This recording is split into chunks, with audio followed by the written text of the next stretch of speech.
Alors bonjour et bienvenue dans cette vidéo où je vais vous proposer d'installer le Python. J'ai remarqué qu'il y avait quand même beaucoup de gens qui s'intéressaient à l'IA et pour faire de l'IA, il n'y a rien de mieux que le Python. Donc je vais quand même finir mes séries que j'avais démarrées là sur Next.js histoire qu'il y ait un contenu complet là-dessus, que vous puissiez vous baser dessus. Peut-être que vous ferez votre API en Python et puis le front sera fait en React ou en Next.js, donc je vais continuer sur cette partie-là, mais je vois bien qu'il y a plus de demandes sur la partie intelligence artificielle, donc on va peut-être axer un petit peu plus par là. Dites-moi si je me trompe ou pas, si vous voulez plutôt faire du dev PHP ou ce genre de choses. Et je vous dis, c'est parti. Donc quand vous êtes ici, vous avez juste à cliquer sur Download Python. Après vous choisissez, normalement il va reconnaître votre ordinateur. Bon là moi du coup, on voit que je l'avais déjà téléchargé, c'est pas très grave. Voilà, il va nous demander qu'est-ce qu'on veut faire. Donc là, moi je vais faire ça et surtout add Python .exe to pass. C'est en fait la passe, pour bien comprendre, c'est en fait votre ordinateur, quand vous tapez en ligne de commande que vous cherchez un logiciel, sur votre ordinateur, il ne peut pas chercher dans tous les répertoires. Vous imaginez le temps que ça prendrait. On a des millions et des millions de fichiers, donc ça serait pas possible. Donc du coup, en fait, on a une variable qui est la passe, donc qui est une variable d'environnement, donc c'est sur votre ordinateur. Et en fait, elle contient la liste de tous les dossiers qu'on peut aller voir pour chercher, par exemple, un exécutable. Donc si on tape Python, il va aller regarder dans tous les fichiers et dire Python existe ou Python n'existe pas. Donc quand on installe, il faut toujours choisir ici de l'ajouter à la passe, en tout cas quand on va installer un logiciel. Donc là, je mets les privilèges admin pour que ce soit plus simple. Et donc là, je vais faire install now. On va faire customize l'installation. Donc on va pouvoir installer les choses. Donc là, moi, je vais tout mettre. Alors, est-ce qu'on peut en parler? Voilà, pip, c'est du coup un gestionnaire de package. Par exemple, comme dans tous les langages, en fait, vous avez le langage, le core, qui va vous permettre, par exemple, de créer des variables, créer des fonctions. Et après, vous avez un ensemble de librairies qui sont créées pour faciliter la vie. Donc, par exemple, si vous faites de l'IA, vous allez avoir, par exemple, des NumPy, vous avez la librairie Panda. Donc, pour les installer, on va utiliser pip et faire pip install et ça va l'installer. Donc, le TDTK, ça, du coup, c'est pour tout ce qui est interface graphique. Donc, ça, c'est pour les tests. Et donc, ça, c'est pour lancer le Python, la documentation. Donc, ça, on va pas y toucher. On va faire Next.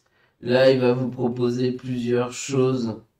Moi, je vais lui dire de l'installer pour tous les utilisateurs. Comme ça, vous voyez, il me le met là. Ensuite, pour le reste, je pense pas qu'il y ait besoin. Hop, on va faire install. Là, il me demande les droits, évidemment.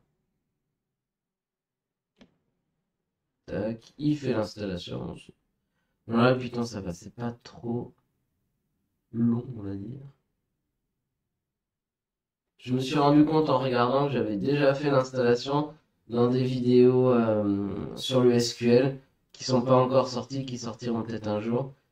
Mais normalement, je suis en train de préparer du coup une formation complète à côté sur justement le SQL et il y a une partie avec Python pour se connecter et faire quelques requêtes.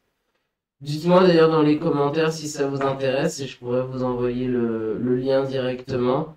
Ça sera pas forcément gratuit, mais peut-être que je pourrais faire un code promo à ceux qui me demanderont, qui seraient intéressés par un petit cours de SQL.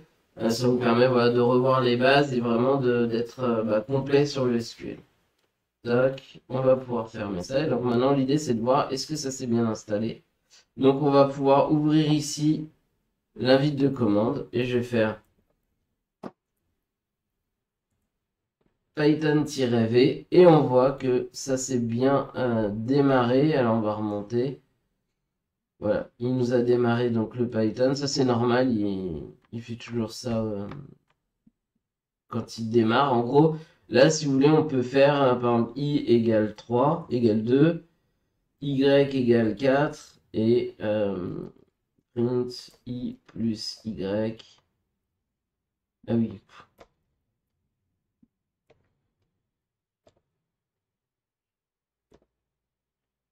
Voilà. Donc ça nous affiche bien 6. A priori, 2 plus 4, ça fait bien 6. En fait, ça vous permet directement de faire, vous voyez, en plus, il explique. les choses. Ah, je voulais aller trop vite. Il vous montre directement, vous voyez, on peut coder directement en Python. Bon, en général, on fait pas ça, on va créer son fichier .py. Mais vous voyez que du coup, ça marche. Pour quitter, on va faire quit. Et voilà, il a tout coupé ce qu'il a démarré. Donc après, si vous voulez qu'on fasse un peu plus de Python sur cette chaîne, dites-moi, il n'y a pas de souci. J'adore le Python. Et bah, je vous dis à la prochaine vidéo. N'oubliez pas de liker, partager, commenter, ça m'aide beaucoup. C'est pour ça qu'à chaque fois, je vous demande de mettre des commentaires.